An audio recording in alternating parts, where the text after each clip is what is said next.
जय श्री राम। हमने अभी तक लंका कांड में पढ़ ली हैं 64 चौपाई, और जिसमें हमने पढ़ा था कि कुंभकर्ण रणभूमि में पहुंच गया है और वहां पहुंचकर सबसे पहले विभीषण अपने भाई से गले मिला, क्योंकि विभीषण छोटे भाई हैं और कुंभकर्ण बड़े भाई थे। तो वो उनसे कहते तुमने बहुत अच्छा करा जो राम जी की शरण में आ गए हो, और इसी तरह से तुम मन वचन और कर्म से कपट छोड़कर रणधीर श्री राम जी का भजन करना। हे भाई, मैं तो कालग्रस्त हो गया, काल के वश में हो गया हूँ, मेरे को मृत्यु के वश में आ गया हूँ। मुझे अब अपना पराया कुछ नहीं सूझ रहा, इसलिए अब तुम यहाँ से चले जाओ।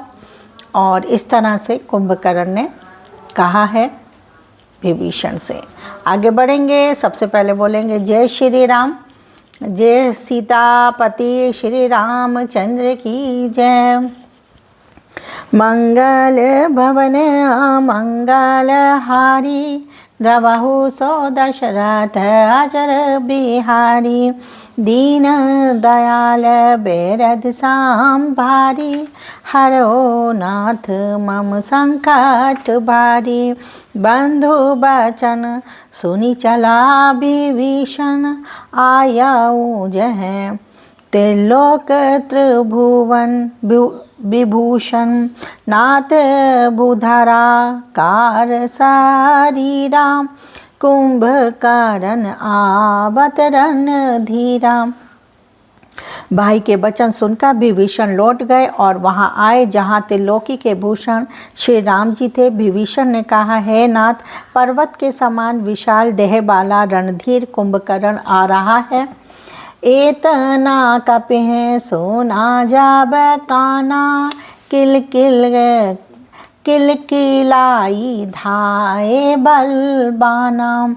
लिए उठाई बेटप आरु भूधर, कटकटाई डाराही ताऊ पर।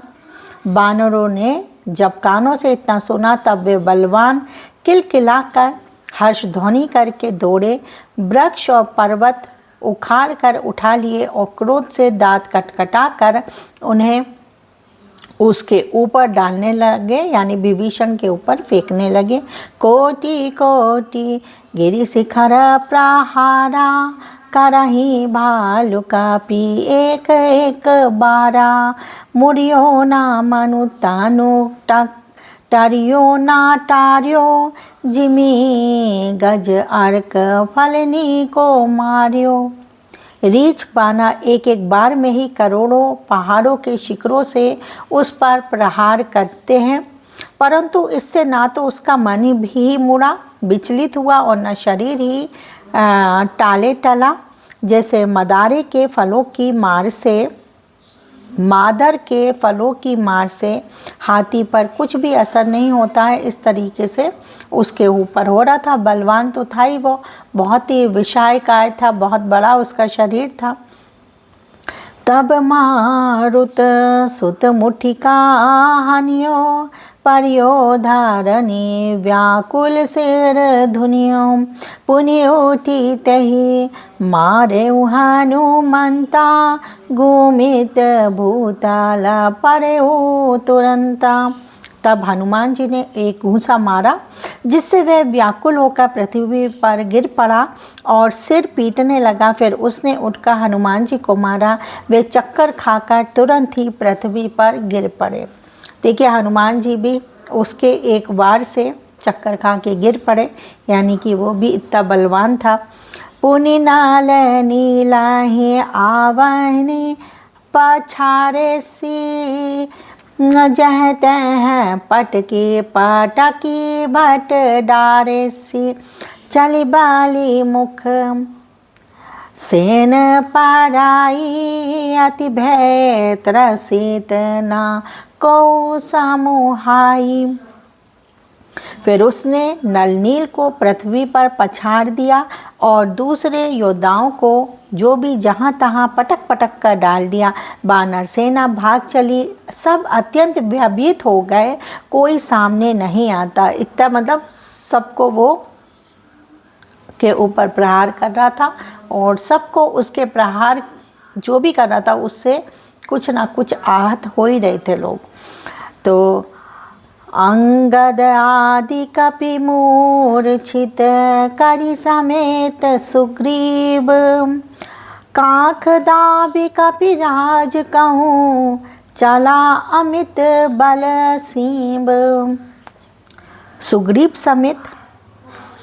समेत अंगद आदि वानरों को मूर्छित करके फिर वह अपरिमित बल की सीमा कुंभकर्ण वानरराज सुग्रीव को कांख में दबाकर चला। कांख मतलब बगल में दबा के और चल रहा है। मंगल भवन अमंगल हारी, द्रवहु सो दशरथ अजर बिहारी, दीन दयाल बेरद सांबारी, हरो नाथ मम संकट भारी। उमा करत रघुपति नाल, लीला खेलत गरुण जिमि अहि गन मीला, भ्रकुटी भंग जो काला ही खाई, ताही की सोहाई एही लड़ाई। शिव जी कहते हैं उमा श्री रघुनाथ जी वैसे ही नर लीला कर रहे हैं जैसे गरुण सर्पों के समूह में मिलकर खेलता हो, जो भौहों के इशारे मात्र से बिना परिश्रम के काल को भी खा जाता है, उसे कहीं ऐसी लड़ाई शोभा देती है। जग पावन की रति विस्तरहि, गाई गाई भव निधि नर तरहि, मूर्छा गई मारुत सुत जागा, सुग्रीवहि तब खोजन लागा। गागा कर मनुष्य भवसागर से तर जाएंगे, मूर्छा जाती रही नहीं, भगवान इसके द्वारा जगत को पवित्र करने वाली वह कीर्ति फैलाएंगे जिसे गा कर मनुष्य भवसागर से तर जाएंगे। मूर्छा जाती रही तब मारुति हनुमान जी जागे और वे फिर सुग्रीव को खोजने लगे। सुग्रीवाहू के मूर्छा बीती, निवकु गयो तहि मृतक प्रतीति, काटे सी दसन नासिका काना, गरजी आकाश चालहु तेहि जाना। सुग्रीव की भी मूर्छा दूर हुई, तब वे मुर्दे से होकर खिसक गए। सुग्रीव की जब मूर्छा दूर हुई यानी वो जब चेतन अवस्था में आ गए, तब वे खिसक गए, ऐसे चले गए जैसे कि कोई मृतक जाता है। काख से नीचे गिर पड़े, वो अपने आप छूट के गिर पड़े। कुंभकर्ण ने उनको मृतक जाना, बता अपना शरीर इतना ढीला कर दिया उन्होंने कि वो समझे कि ये मृतक हो गए। तो कुंभकर्ण ने उसको मृतक जाना। उन्होंने कुंभकर्ण के नाक कान दांतों से काट लिए और फिर गरज कर आकाश की ओर चले। तब कुंभकर्ण ने जाना, गहेउ चरण गाही भूमि पाछारा, अति लाघव उठी पुनि तहि मारा, पुनि आयऊ प्रभु पहि बल बाना, जयति जयति जय कृपा निधाना। उसने सुग्रीव का पैर पकड़कर उनको भूमि पर पछाड़ दिया। फिर सुग्रीव ने बड़ी फुर्ती से उठकर उसको मारा और तब बलवान सुग्रीव प्रभु के पास आए और बोले, कृपा निधान प्रभु की जय हो जय हो जय हो। कान नाक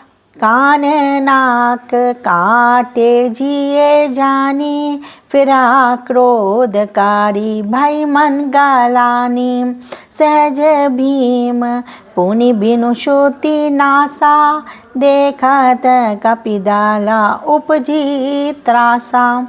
नाक कान काटे गए ऐसा मन में जानकर बड़ी गलानी हुई और वह क्रोध करके लौटा। एक तो वह स्वभाव से ही भयानक था, उसकी आकृति बहुत ही बड़ा विशालकाय था, तो वो बहुत ही भयंकर लगता था। और फिर बिना नाक कान होने से भी भयानक हो गया। उसके सुग्रीव ने नाक कान काट दिए तो और भी ज़्यादा वो भयानक हो गया। उसे देखते ही वानरों की सेना में भय उत्पन्न हो गया, सब लोग डरने लगे उसे देखकर। जय जय जय जय जय रघुवंश मणि, धाय कपि देहु एक ही बार तासु पर, छाने ही गिरि तरु जूहूं।